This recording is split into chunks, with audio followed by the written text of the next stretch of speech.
dipersembahkan oleh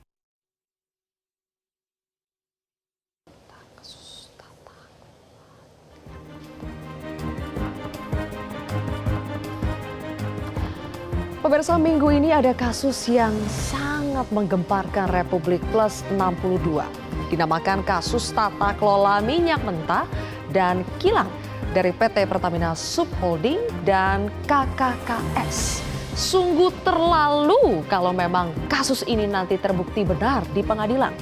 Bayangkan saja ada BBM jenis Pertamax yang kita beli dengan harga yang lebih mahal daripada BBM bersubsidi jenis Pertalite.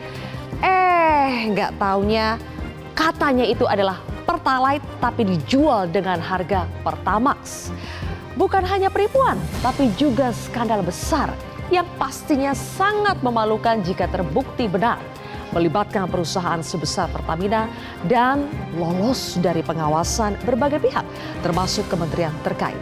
Bayangkan saja, hasil investigasi dari Kejaksaan Agung mengungkap praktik kotor ini setidaknya berlangsung 5 tahun dari tahun 2018 sampai 2023. Dan nilai korupsinya mencapai hampir 200 triliun per tahun. Itu artinya coba deh kalau kita kali 5 tahun, praktik kotor ini merugikan negara hampir 1 kuadriliun alias 1.000 triliun rupiah. Seberapa banyak itu 1.000 triliun rupiah?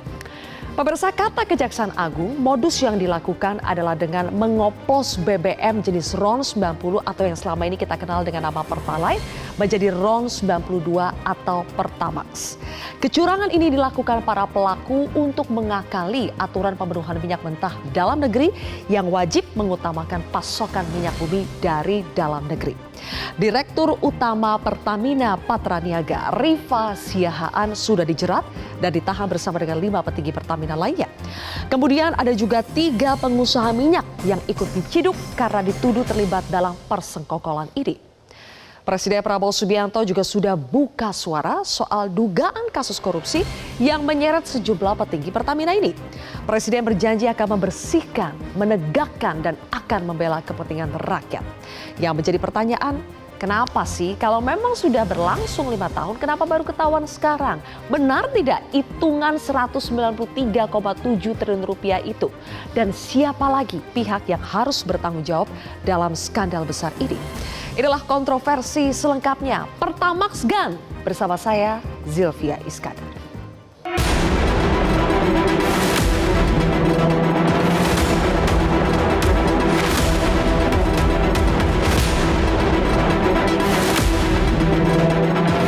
Tim penyidik menyimpulkan dalam ekspos perkara bahwa telah terdapat serangkaian perbuatan tindak pidana korupsi yang dapat merugikan keuangan negara, menetapkan 7 orang sebagai tersangka.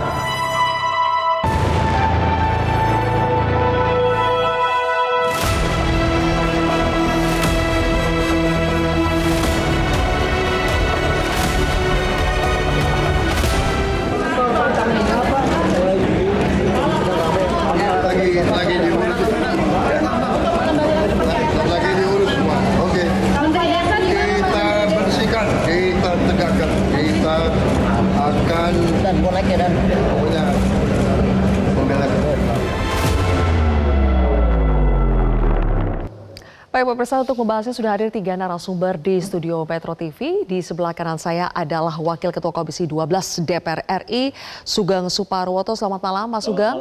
Terima kasih sudah hadir di kontroversi. Selamat malam pemirsa. Baik, kemudian juga ada pakar tindak pidana pencucian uang atau TPPU STIN, Ibu Yenti Garnasi atau biasa saya panggil Mbak Yenti. Selamat malam Mbak Yenti. Terima kasih sudah hadir. Kemudian di sebelah kiri saya ada peneliti Yayasan Lembaga Konsumen Indonesia atau YLKI, Niti Emiliana. Mbak Niti, selamat malam. Terima kasih sudah hadir. Dan pemirsa, kami informasikan juga sebetulnya kami sudah mengundang pihak dari Pertamina, Patraniaga, kemudian juga dari juru bicara komunikasi, kantor komunikasi kepresidenan PCO, tapi tidak bisa hadir untuk malam hari ini. Saya lanjut dulu, sebelum memulai dialog ini saya akan memberikan informasi terbaru untuk Anda bahwa pada hari ini kita melihat ada pimpinan Komisi 12 DPR RI yang sudah melakukan sidak ke sejumlah SPBU dan memastikan tidak ada skema oplosan dalam proses bahan bakar minyak atau BBM sebelum disalurkan ke SPBU. Legislator asal Gerindra, Bambang Haryadi menegaskan bahwa oplosan dan blending adalah dua skema yang berbeda. Penegasan itu disampaikan anggota Komisi 12 DPR RI saat melakukan sidak di salah satu SPBU milik Pertamina di Jakarta. Sebagai bagian dari sidak pimpinan Komisi 12 DPR RI, Bambang Haryadi mengambil sampel BBM Pertamina yang akan diuji lebih lanjut oleh Lemigas. Ia juga menegaskan bahwa pengujian kualitas BBM ini bukan hal baru, melainkan telah berlangsung selama puluhan tahun sebagai standar umum. Ini ya, teman-teman ya. Ini. Dan tidak hanya di SPBU milik Pertamina, pimpinan Komisi 12 DPR juga mengambil sampel BBM di SPBU Shell. Hasil uji lab kedua sampel BBM ini rencananya akan diumumkan Jumat besok oleh Kementerian ESDM. Mbak, jadi nggak ada itu skema oplosan tuh nggak ada. Jadi di dalam mineral maupun batu bara kan, itu skema blending itu betul. Contoh misalnya di batubara untuk PLN, skema penugasan PLN itu garnya kebutuhannya hanya kebutuhan 4.300, tapi domestic market obligation itu berlaku rata, kan? Dan setiap tambang itu berbeda-beda. Nah di situ diizinkan, itu skema sah-sah aja kalau blending itu, selama tidak menurunkan kualitas. Ketentuan yang mau dituju di angka berapa itu boleh. Jadi misalnya gar 5.000 dengan gar batu bara 4.000 kan, supaya menjadi 4.500 gitu. Itu di blending bisa itu. Di PP juga membolehkan. Dah, peraturan pemerintah pun membolehkan. Jadi skema kata-kata oplosan kan, oplosan itu lebih identik dengan sesuatu yang aspal kan. Oke, selama ini Bapak Ibu yang kita tahu adalah pengoplosan. Tapi kalau menurut penjelasan dari tadi Pak Bambang Haryadi mengatakan bahwa selama ini tuh bukan pengoplosan, tapi yang terjadi adalah blending, pencampuran antara BBM dengan zat adiktif ya, aditif untuk menambah dayanya kemudian, tapi kualitasnya itu tetap sama. Jadi kalau RON 92 ya RON 92 itu blending. Tapi yang kita tangkap dari Kejaksaan Agung, Mas Sugeng, yang kita tangkap itu bukan seperti itu, tapi memang ini bahan mentahnya itu 90, tapi kemudian dijual dengan harga 92, RON 92. Yang benar bagaimana Mas Sugeng? Iya, jadi pertama pasti kita semuanya shock ya, dalam pengertian kita prihatin, dan terlebih saya juga secara pribadi maupun secara kelembagaan. Saya dulu kebetulan memimpin Komisi 7 tahun 2019 sampai yang periode lalu lah. Dan mekanisme ini selalu kita cek and recheck ya. Kami menjalankan fungsi pengawasan karena isu tentang oplosan itu kan tidak hanya hari ini saja. Maka waktu itu kami panggil Lemigas sebagai institusi di bawah Kementerian ESDM yang memastikan bahwa BBM itu yang di SPBU adalah sesuai spek atau spesifikasi yang memang disyaratkan. Misalnya katakanlah RON 90 atau RON 92 ini. RON 90 adalah Pertalite dan itu adalah minyak subsidi. Sebetulnya namanya kompensasi istilahnya, karena subsidi itu ada di APBN, kalau kompensasi itu ditanggung dulu oleh Pertamina, selisih harganya itu. Harganya kan kurang lebih 12.300, tapi dijual 10.000, jadi setiap liter ada subsidi akhirnya itu. Nah, itu selalu kita cek, termasuk waktu itu diisukan di katakanlah di penyeberangan Merak misalnya juga ada. Kami bahkan waktu itu saya memimpin untuk mengunjungi tempat yang sekarang ditersangkakan ini. Misalnya di Tangki Timbun di Merak. Tapi dia jelaskan bahwa kami hanya menerima produk, berupa produk yang sudah jadi baik RON 90 maupun RON 92. Jadi di Tangki Timbun itu, betul di Tangki Timbun itu diberi aditif. Tetapi itu justru nilai keunggulan lain, begitulah dikatakan. Seperti pertama ditambahi dan untuk supaya menghindari korosif ya, dan juga membersihkan mesin lebih, dan juga bukan menaikkan oktan, karena oktan itu udah di RON itu. Nah inilah yang waktu itu ya, ini kan peristiwa tahun 2018 sampai tahun 2023 disambungkan Jaksa Agung. Jadi maksudnya gimana Mas Sugeng? Kalau memang pengawasan selama ini selalu dilakukan secara berkala untuk mengecek apakah betul ronnya sesuai dengan klaimnya atau tidak, tapi dari Kejaksaan Agung temuannya begitu. Nah, itulah ya, jadi di balik itu kalau badan kita terus mendukung apa yang dilakukan Kejaksaan Agung untuk terus usut. Mungkin saja ternyata di balik itu ada praktek-praktek yang menyimpang. Nah, tetapi lagi-lagi mestinya ada penjelasan resmi nanti yang kita minta dari Lemigas utamanya di periode itu bagaimana melakukan, ada data-data kan pastinya. Tinggal ungkap saja apakah dilakukan cek ya, sebagaimana dilakukan hari-hari ini misalnya. Buat pemirsa untuk diketahui ya, Lemigas itu adalah Balai Besar Pengujian Minyak dan Gas Bumi yang selama ini ditugaskan untuk secara berkala mengecek apakah BBM yang kita beli itu sesuai dengan ronnya, sesuai dengan klaimnya. Nah seharusnya kita secara logika mengetahuinya kalau sudah dicek secara berkala harusnya beres dong. Tidak mungkin ini terjadi yang namanya 90 kok dijual 92, harusnya ketahuan. Tapi 5 tahun ini ternyata adem ayem saja. Tidak ada isu-isu besar soal adanya pengoplosan. Dan kata-kata pengoplosan itu kan kita tangkap dari apa yang disampaikan oleh Kejaksaan Agung. Nah Mbak Yenti, kita geger nih serepublik ini. Sampai ada liga klasemen korupsi terbesar di Indonesia kalau kita lihat di sosmed ya. Dan kasus ini katanya urutan kedua sejauh ini karena angkanya sampai 193,7 triliun rupiah. Tapi sebelum ke sana kami mendapatkan pernyataan dari Korkomnya Pertamina Patraniaga tentang BBM. Kita lihat sebentar. Sebetulnya BBM ini tidak berwarna sehingga diperlukan pewarnaan atau dayes ya, sehingga masyarakat mudah mengenali. Seperti Pertamax ini diberi warna biru, kemudian Pertamax Turbo diberi warna merah. Selain itu juga diberikan zat aditif untuk meningkatkan performance dari BBM itu sendiri. Ini yang dimaksud dengan zat aditif. Jadi memang ada tambahan, yang dimaksud dengan blending adalah ada tambahan zat aditif untuk meningkatkan performance. Tapi masing-masing BBM sesuai dengan ronnya itu bisa dibedakan secara warna. Setidaknya baru itu yang kita dengarkan pernyataan dari Pertamina Patraniaga yang sebetulnya bisa disimpulkan bahwa mereka ingin mengatakan tidak ada sebetulnya yang namanya pengoplosan dari BBM 90 menjadi 92. Tapi kita sudah mendengar ada nilai kerugian korupsi yang begitu luar biasa. Boleh ditampilkan teman-teman grafik total dugaan korupsinya. Kalau kita dilihat di sini, dari Kejaksaan Agung mengatakan dalam 1 tahun nilai kerugian negara itu bisa mencapai 193,7 triliun rupiah. Berarti kalau kita kalikan 5 tahun, karena katanya rentang terjadinya itu dari tahun 2018 sampai 2023, kita kali 5, berarti hampir 1 kuadriliun, hampir 1.000 triliun. Menyebutnya saja susah ya.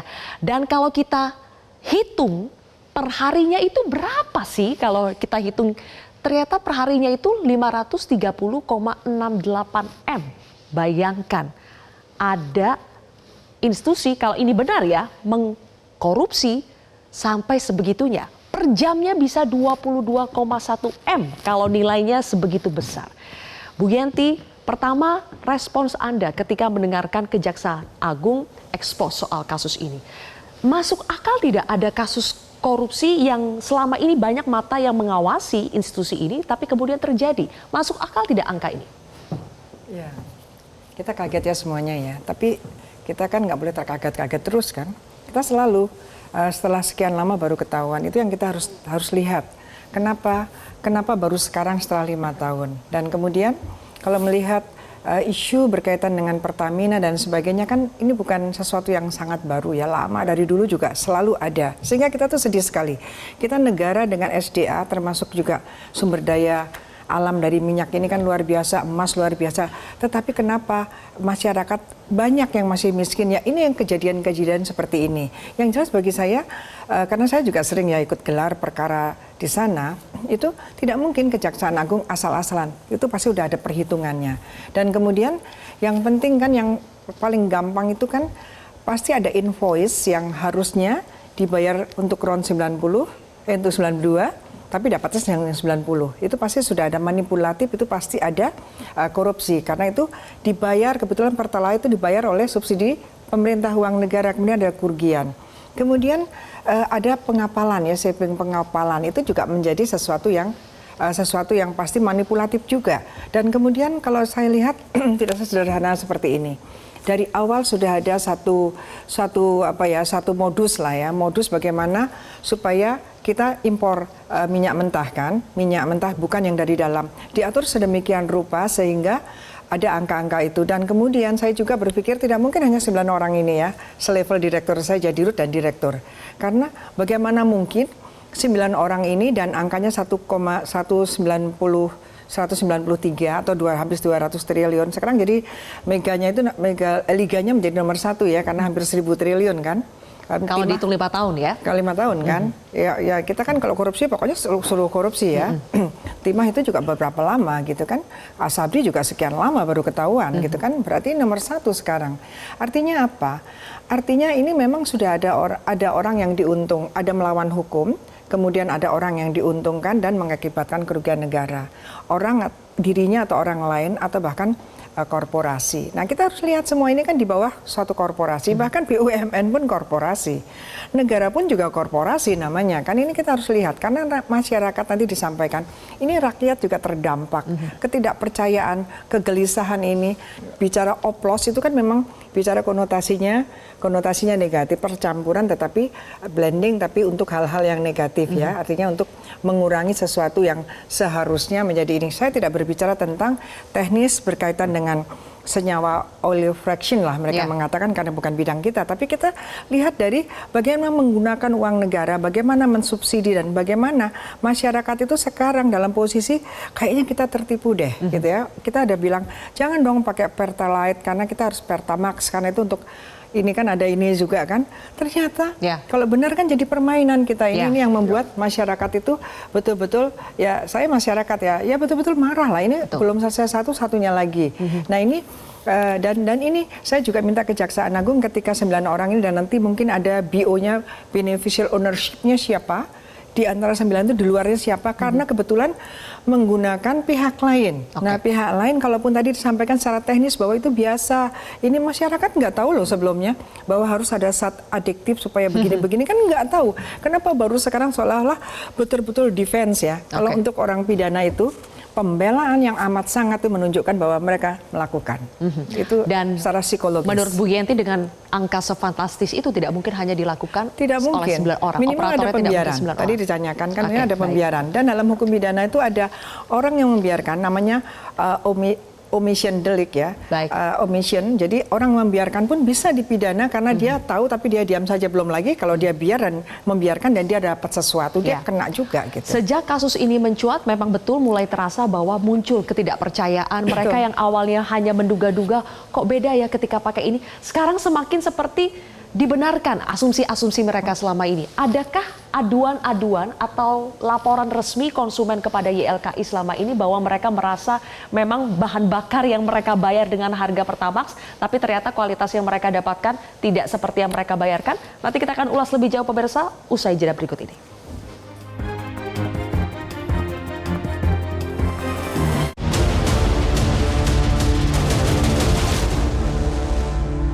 Dipersembahkan oleh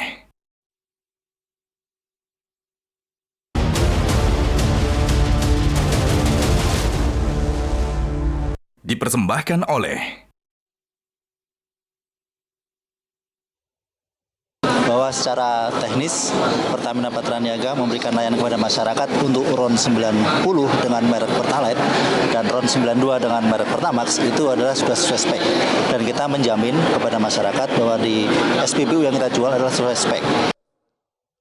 Kami tegaskan bahwa tidak ada Pertamax oplosan. Jadi Pertamax yang kami salurkan di SPB ini sudah kami pastikan sesuai dengan spesifikasi yang ditentukan oleh Ditjen Migas. Dari Pertamina Patraniaga sudah mengklarifikasi dan mereka menyatakan dengan tegas bahwa tidak ada yang namanya BBM oplosan dari Pertalite kemudian dijual dengan harga Pertamax. Bagaimana dengan temuan YLKI? Adakah aduan laporan dari konsumen atau YLKI sendiri menemukan memang ada BBM yang tidak sesuai dengan spek tapi dijual dengan harga yang lebih mahal? Iya, dari YLKI sendiri memang menerima banyak aduan dari masyarakat dan juga konsumen terkait dengan Pertamax ini. Sebenarnya memang isu ini sudah kami dengar tuh beberapa lama, jadi bukan hanya ini saja gitu. Tapi memang Dari kapan? Dari 2018 tidak? ya itu bisa jadi mungkin ya. Dari beberapa tahun lalu, bahkan tahun lalu juga sempat lebih booming lagi juga, dan ini pun lebih booming lagi gitu.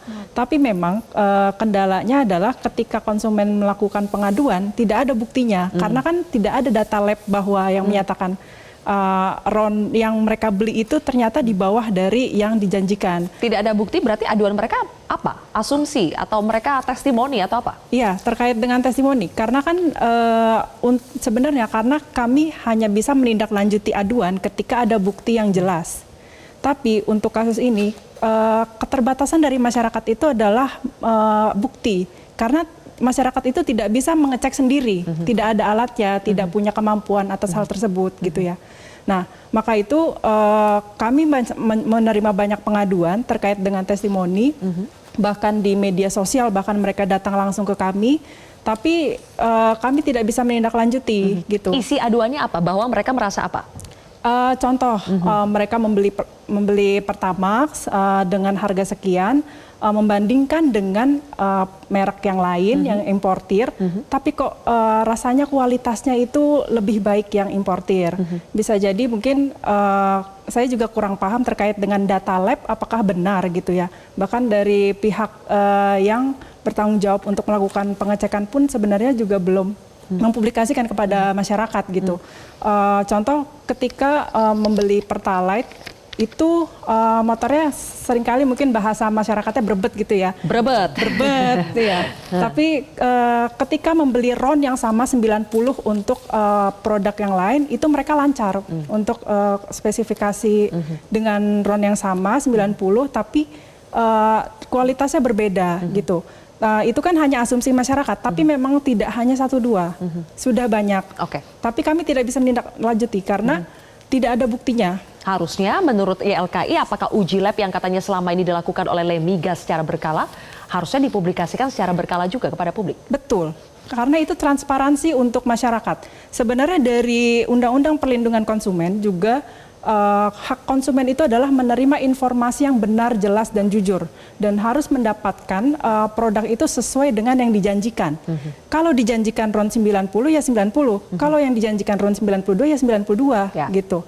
Ketika ada permasalahan ini, yang berwajib untuk melakukan pembuktian adalah pelaku usaha. Jadi di Undang-Undang Perlindungan Konsumen itu juga menjelaskan bahwa adanya pembuktian terbalik dari pelaku usaha. Di pasal Undang-Undang Perlindungan Konsumen pasal 28. Itu adanya pembuktian terbalik bahwa pelaku usaha wajib memberikan bukti bahwa temuan tersebut benar atau tidak, apakah ada penyimpangan atau tidak, berdasarkan dari hasil lab, pre-market maupun post-market yang ada di masyarakat. Gitu. Baik. Nah ini lagi pertanyaannya Mas Sugeng, kalau memang betul dilakukan oleh Lemigas secara berkala uji lab itu, masyarakat selama ini nggak tahu juga, tidak terinformasikan juga soal hasilnya seperti apa. Dan kalau secara berkala kok nggak ketahuan dari 2018 sampai 2023? Ya, jadi inilah salah satu problem ya memang. Kenapa? Karena itu tadi hari-hari yang lalu memang tidak secara kontinu sebagaimana disampaikan oleh tadi Mbak Emilia ya dari YLKI, yang mestinya betul bahwa secara berkala pelaku usaha melaporkan kepada publik karena itu adalah hak publik bahwa barang yang dijual itu adalah sesuai dengan spesifik yang diharuskan. Nah memang, itu juga yang sering kami dorong gitu, karena isu soal oplosan, mismatch dan sebagainya kan tidak hanya hari itu.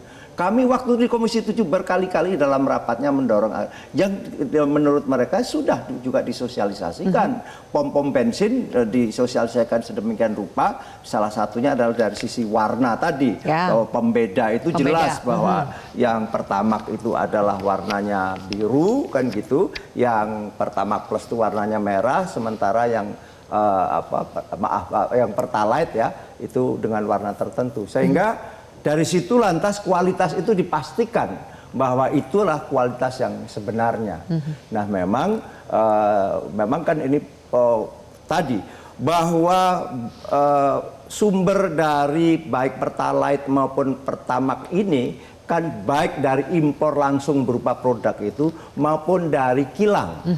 Nah, itulah sumbernya Pertamina. Sementara kalau dari operator lain atau usaha lain seperti Shell, seperti Vivo, seperti AKR itu kan langsung impor berupa produk itu. Langsung produk jadinya. Produk. Nah, inilah proses itu juga kita lacak sebetulnya beberapa waktu lalu. Yang disebut di depo itu, di storage. Depo itu, betul, dari kilang. Karena di kilang itu konsep blending malah itu memang menjadi praktek yang memang lazim. Kenapa tidak semua crude atau minyak mentah tertentu bisa diolah di kilang tertentu.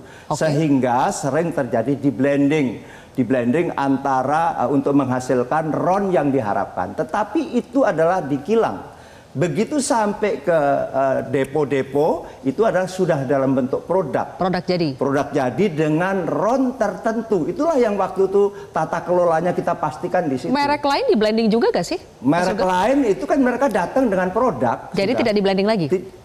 Kan mereka mengaku juga ditambahin aditif kan gitu. Baik oleh Shell itu juga dengan istilahnya ramuan rahasia masing-masing karena itu merupakan keunggulan masing-masing. Kayak kemarin dari Patra Niaga kan dijelaskan bahwa itu dengan aditif tertentu yang untuk membersihkan mesin justru malah dan seterusnya. Nah, inilah yang selama ini kami dari DPR menjalankan fungsi pengawasan kan itu. Karena ini, tapi merasa ada kelemahan tidak dalam pengawasan itu sehingga akhirnya ini bisa terjadi? Dulu justru yang kemarin-kemarin ya, justru memang ada yang menyampaikan seolah-olah yang kualitas dari usaha. Tapi justru dalam temuan-temuan kami menyatakan bahwa yang dari Pertamina itu yang lebih baik justru. Sama-sama RON-nya ya kan memang standar. Kadang-kadang kan begini, RON 90 misalnya dibandingkan dengan ada karena produk lain RON 90 plus. Ada yang sebagainya ya memang lebih bagus RON yang 90 lebih, ada yang 91 dan sebagainya dengan harga yang berbeda jauh kan. Apalagi RON 90 itu adalah kompensasi atau subsidi sehingga 10.000 di tingkat konsumen hari ini. Dengan mencuatnya kasus ini muncul ketidakpercayaan publik. Tadi kita sudah bahas ya. Dan akhirnya menjustifikasi kecurigaan yang selama ini ada di benak publik bahwa merek yang ini lebih baik dari yang ini dan sebagainya. Nah, kalau memang pada akhirnya kasus ini justru yang paling merugi adalah masyarakat, apa yang bisa dilakukan oleh masyarakat?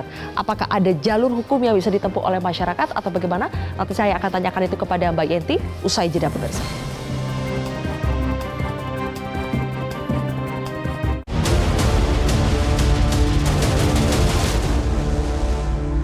Dipersembahkan oleh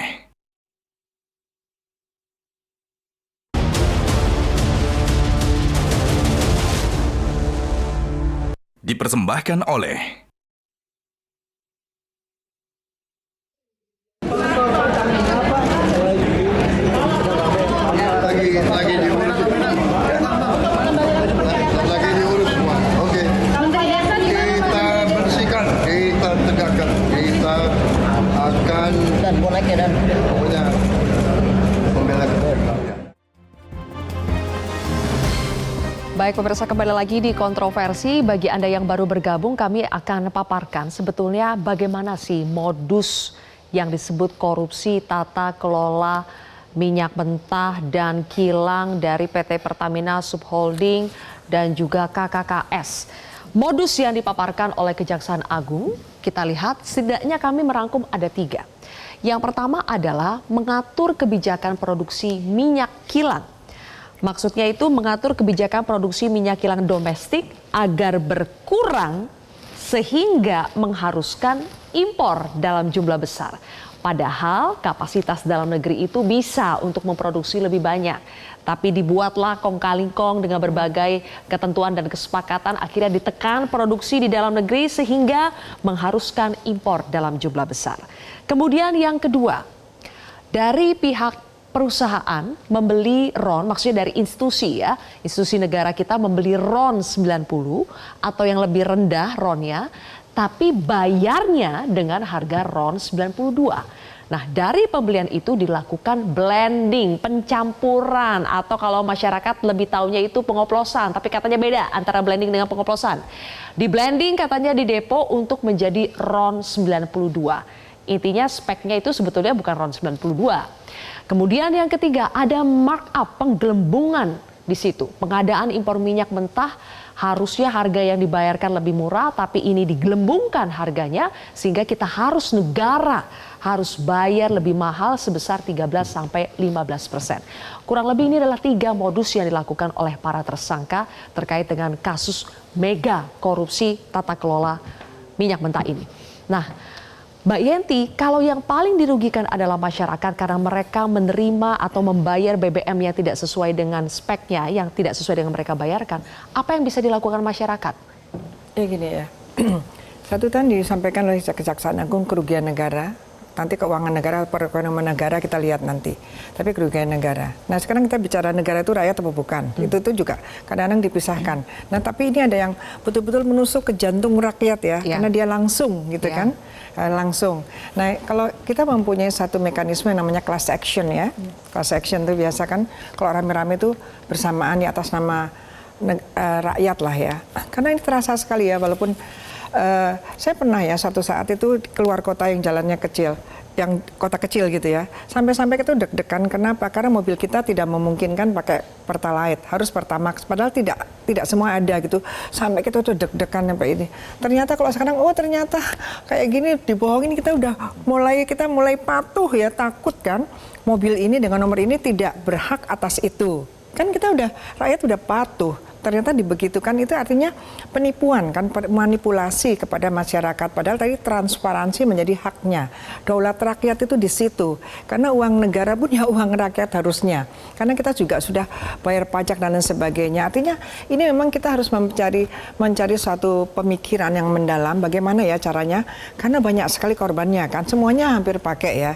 Semuanya hampir kena. Yang Pertalite pun akan bertanya-tanya. Jangan-jangan turun lagi gitu lebih kan? rendah lagi, lebih rendah lagi. Ronnya. Nah permasalahannya itu adalah sekarang berkaitan itu tadi, kalau masyarakat tidak bisa melihat produknya karena terlalu detail ya, terlalu teknis, ya sekarang ketahuan oleh kejaksaan, oleh penegak hukum, entah bagaimana mereka pasti sudah melakukan penyelidikan lama karena memang suara-suara ini sudah sangat lama di antara driver, di antara montir itu sudah ada suara-suara seperti itu. Jadi tapi kan nampaknya memang tidak pernah didengar. Maaf ya Pak wakil kami. Karena tidak pernah didengar suara-suara ini. Jadi kadang-kadang kita hopeless ya. Kita harapan saja itu sampai kita nggak punya lelah. Terus masyarakat harus bagaimana? Ini benar-benar membuat kita marah ya.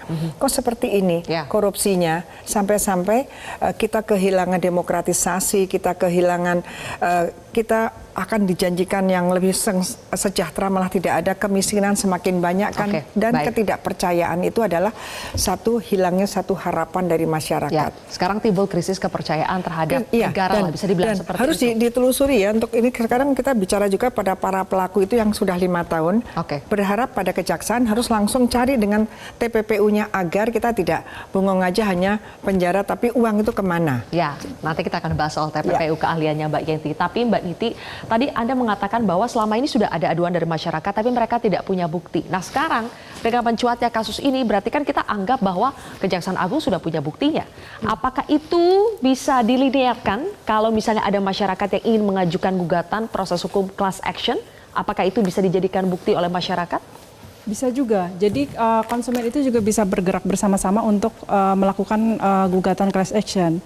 Tapi memang kita menunggu pernyataan resmi dulu gitu, jangan gegabah gitu, karena kita belum pasti apakah ini penyimpangan atau tidak gitu.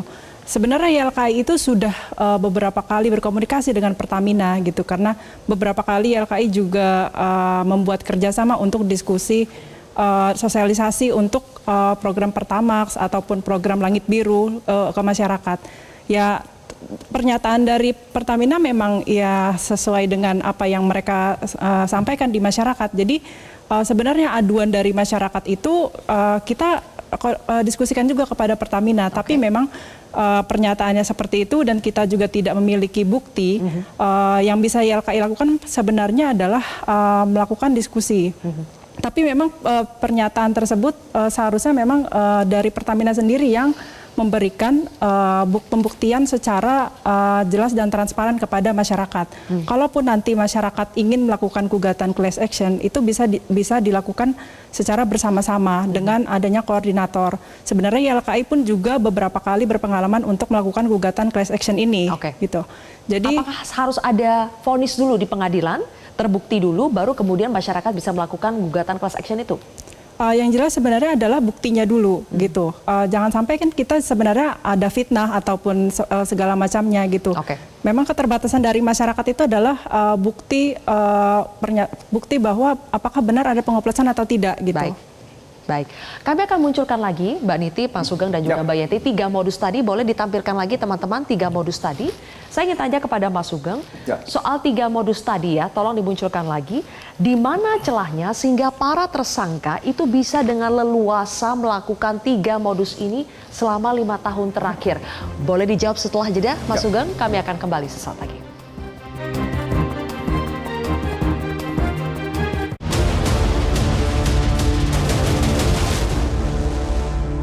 Dipersembahkan oleh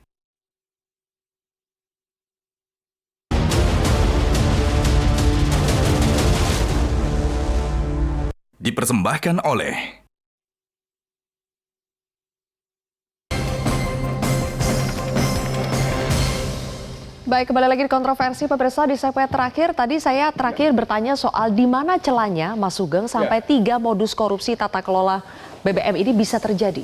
Coba kita lacak sumber dari BBM itu.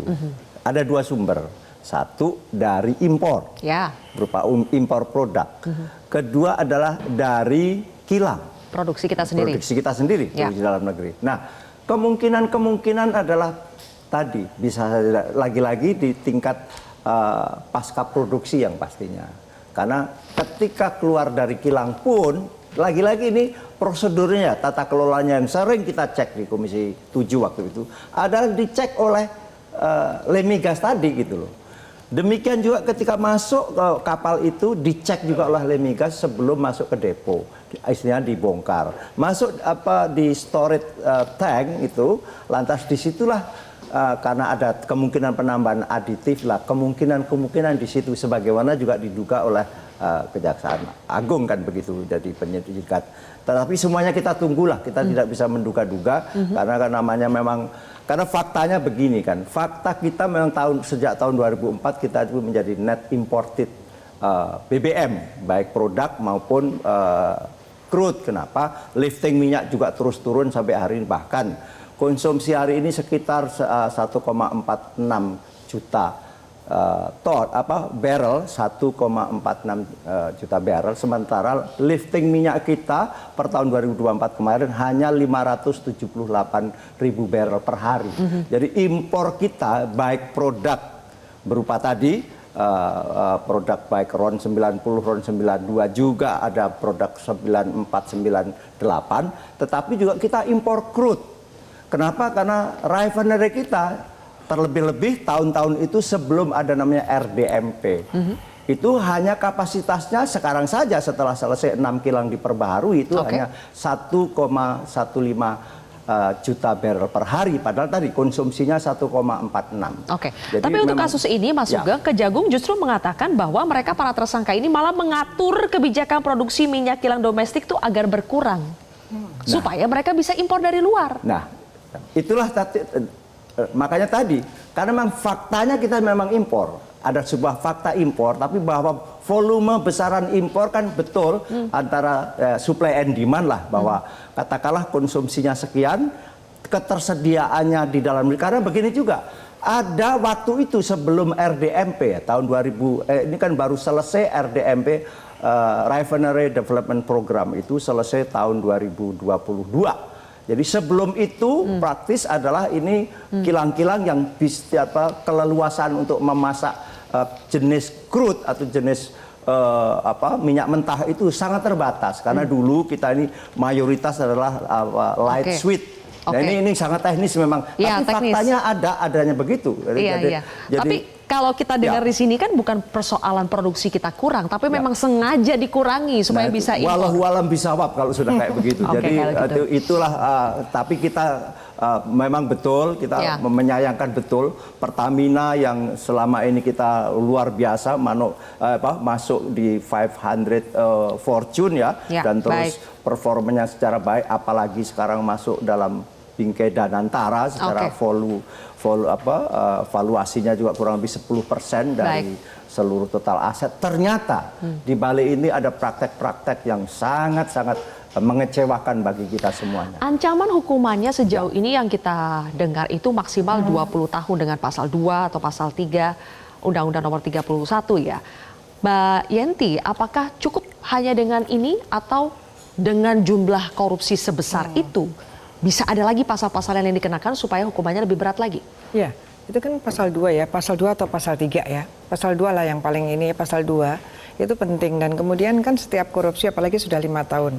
Ada uang ini, ada tadi pengkondisian sehingga kita harus import. Itu artinya apa?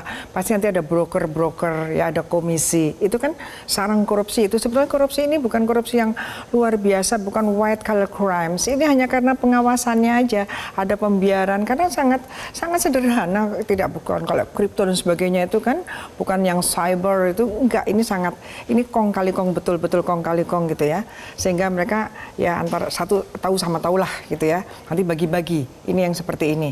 Dan kita setelah masuk rejim anti pencucian uang itu setiap korupsi ada hasil korupsi, adanya orang yang diuntungkan karena korupsi itu harus dikejar dengan tindak pidana pencucian uang untuk mengejar. Tapi saya tergelitik berharap kalau nanti ini sampai ke pengadilan dan terbukti, saya ingin mendorong kepada hakim pasal 2 itu memang sama ya, maksimumnya 20 tahun yang pasal 3. Tapi pasal 2 dikatakan begini, bahwa dalam keadaan tertentu maka pasal 2 yang 20 tahun itu pidana mati bisa dijatuhkan.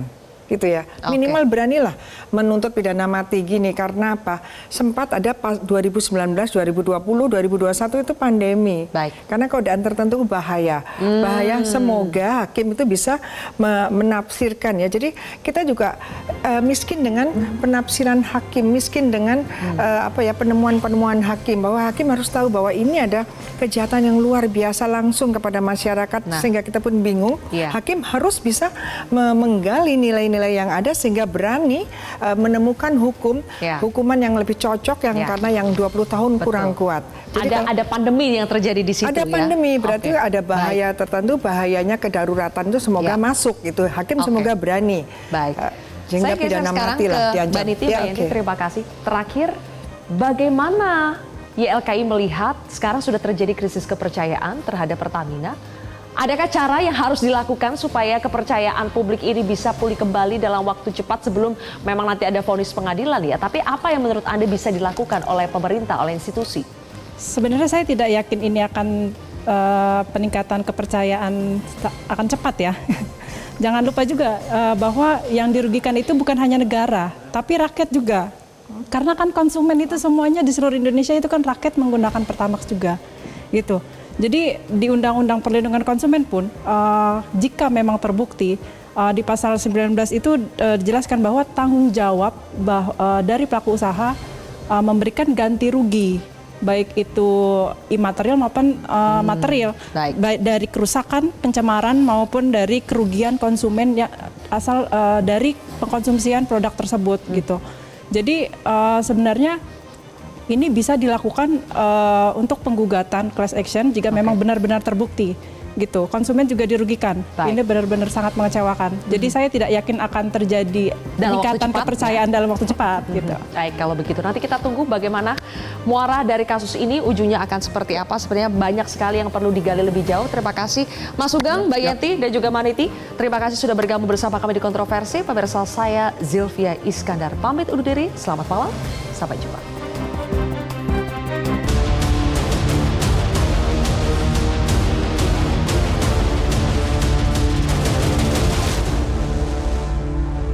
Dipersembahkan oleh Jelajahi cara baru mendapatkan informasi. Download Metro TV Extend sekarang.